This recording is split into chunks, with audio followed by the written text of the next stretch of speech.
Greetings and salutations all, I is Anderson here once again, and today we're going to do the Not Safe for Work book tag. Yes. As most of you know, Not Safe for Work is a term used to refer to pictures, web articles, or videos that are not appropriate to be seen at work. They usually include things like sex, nudity, violence, and other cool stuff that you probably shouldn't be looking at work, otherwise you get in trouble. But it's still pretty cool to look at anyway. Now, the first question was actually number 9 in the list of questions that were asked originally, but I thought it might make the video go a lot smoother if I were to answer this one first.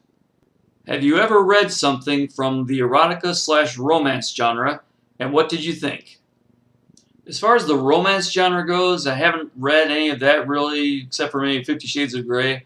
But as far as a book based around that, no. I mean, I've read books with romantic subplots. I mean, almost all of them have that, of course. But no, I haven't really read any of the romance genre. It's not really my thing. I mean, movies based around romance and books, it's just not my thing. I'm just not into it. As far as erotica goes, yeah, I've read plenty of those, yeah. Surprise. Mostly what I read are the short stories on Amazon that you can get for 99 cents or free. As far as what do I think about them, I mean, they're pretty much like any other genre out there as far as, the quality and the frequency of the quality. There's some that are written really well and are really good that you can get into. A lot of, average stuff, not bad, not good, or whatever. And then there's a whole lot of sewer dweller. Now, for those of you who are thinking, well, why do you like to read that stuff? Why so much? Why not? What is the last book you would want your parents to walk in on you reading? Interesting question. I hope they don't watch this video. Well, anyway, I guess any of those aforementioned erotica short stories, I wouldn't want them to catch me reading. Of course, those are on my Kindle, so hopefully they don't go searching through my Kindle now. But I guess the book that I would not really want them to walk in on me reading would be Twilight. And, before anyway, I haven't finished reading Twilight, not going to. I only got about 100 pages in, and I stopped reading it because I don't feel like waiting for 300 pages for the plot to start. But anyway, the reason why I would not want my parents to walk in on me and see me reading that is because my mother has read it, and I don't want to get another lecture on how silly it was and how stupid it was and how she can't believe it was just so popular and all that stuff. Yeah, one of those lectures was enough. I guess I kind of deserved it in a way because I gave my mother the book. And, basically I bought Twilight because of the hype and I wanted to. And that was, then I stopped reading it, of course, because I just got bored with it. And I said, well, here, Mom, here, maybe you'll like this. And she's one of those people that'll keep reading a book till the end, even if she doesn't like it, even if she does hate it. And when she did finish it, I got the lecture. It was just so silly. Why did you give that to me? Yeah, I wouldn't want to have to go through that again. So hopefully, yes, well, definitely will never see me read Twilight. It's storming outside, and you're home alone for the night. What book would only make matters worse? Now, this one's kind of difficult. It's pretty hard to scare me with a book. There's not too many books that I read and start getting terrified at, and I've read quite a few of them. But one book that actually did scare me when I did read it, I mean, I was a lot younger when I read it, but this book still pretty much scared me a lot, would be Salem's Lot by Stephen King. Yes, and I know a lot of people say, Stephen King's not that bad. Well, first of all, read this one. I mean, even for a vampire book, it's still pretty scary. Yeah, I mean, this one scares a lot of people that I know. I mean, at first when I started reading it, it was just one of those, oh, it's just another stupid vampire book. How's this going to scare me? I read about vampires all the time.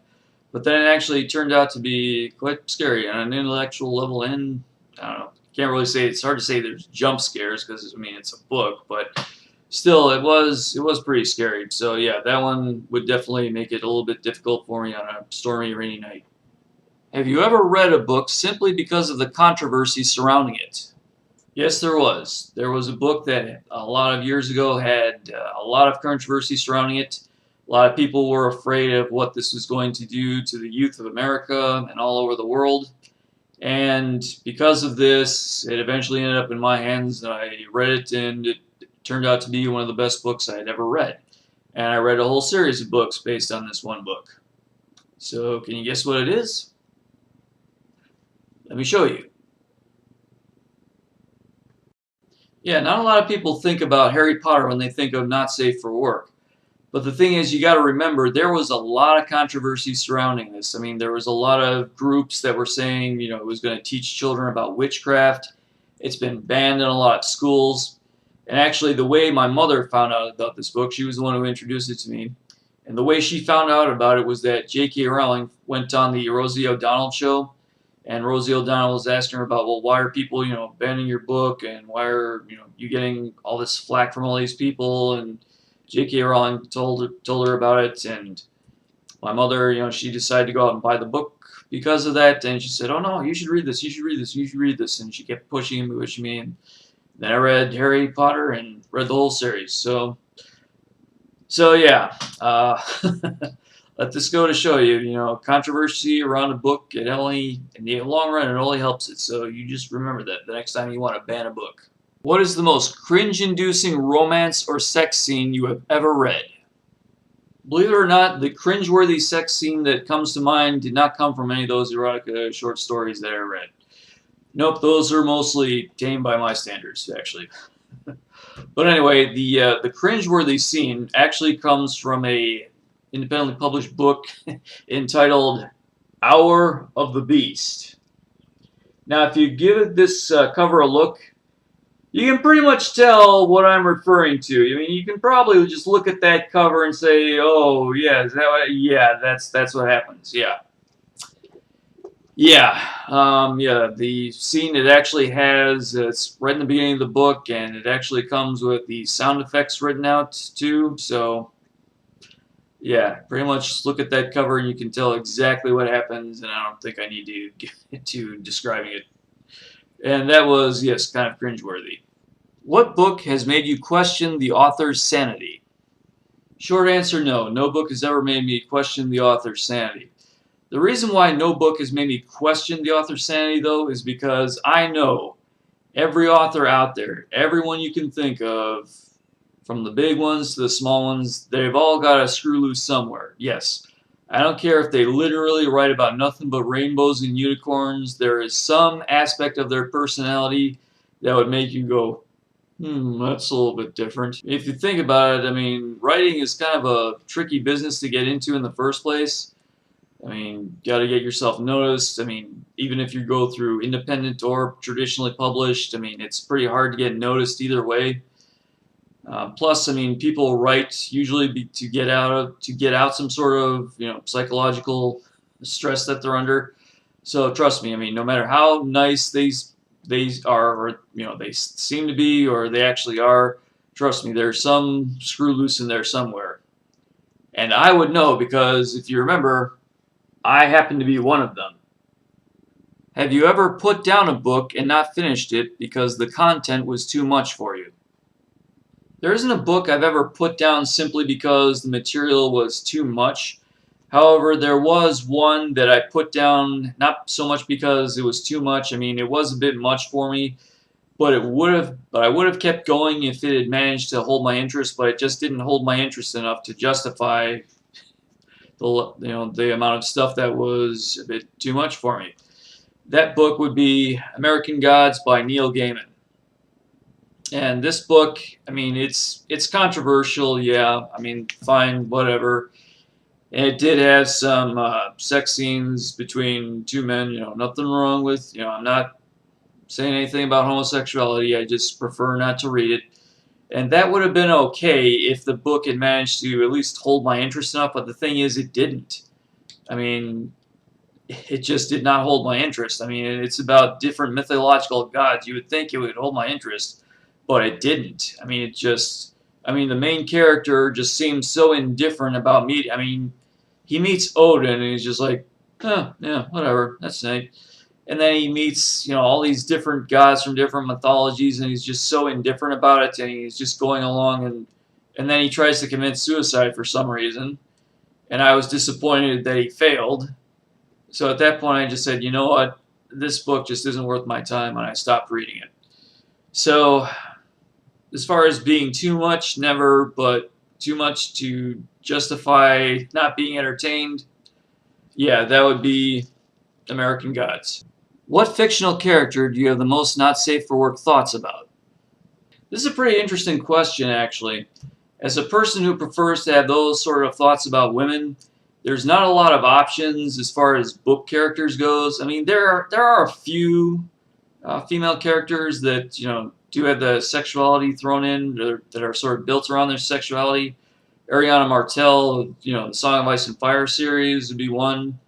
Uh, but it's kind of hard to think of any others. I mean, I can't think of one other, but I created her, so it'd be kind of lame if I chose her. The only female characters I found to be fleshed out enough to have me have those type of thoughts about would be Lorelai and Rachel from Good Intentions by Elliot Kay. For those of you who didn't see my review on Good Intentions, Lorelai is a succubus and Rachel is an angel, and they both become magically bonded to a normal human character named Alex. And yeah, they are described very well. I mean, they do have their personalities. I mean, very conflicting personalities, yet they get along with each other. And there is a lot of sexual overtones in the book, and there's a lot of very explicit sexual scenes in it between Lorelai and Alex, and Rachel and Alex, and Lorelai and Rachel actually. So yeah, Lorelai and Rachel. Those are the two characters I end up having any of those not safe for work thoughts about. Show us your most not safe for work book cover or drawing/photo inside the book. Not really sure if I'm allowed to show this on YouTube, but I'll go ahead and I'll put it right here so you can see it.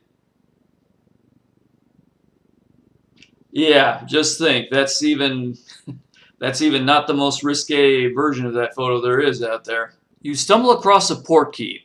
Which fictional world would you not want to be transported into? Okay, so the last question is about a world I would not want to go into. At first, I wanted to say the world of Soylent Green. Thing is, that's a movie, but the reason why I really don't like that world is because the only option you have as far as eating is cannibalism. So yeah, that didn't sound like a good thing to do. That's definitely the worst. But as far as books go, I think the world I really would not want to be in, least of all anyway, would be George Orwell's 1984. Yeah. I mean, that world literally has thought police. You're not even allowed to think the wrong things. I mean, that is just, killing people, starving people out, and, atrocities such as that. Those are really bad. But when you think about it, it's a lot more cruel. It's a lot less cruel to just kill somebody rather than to control what they say and what they do and, basically live no life at all. So yeah, definitely 1984 with the Thought Police. Yeah, I'm not having any of that.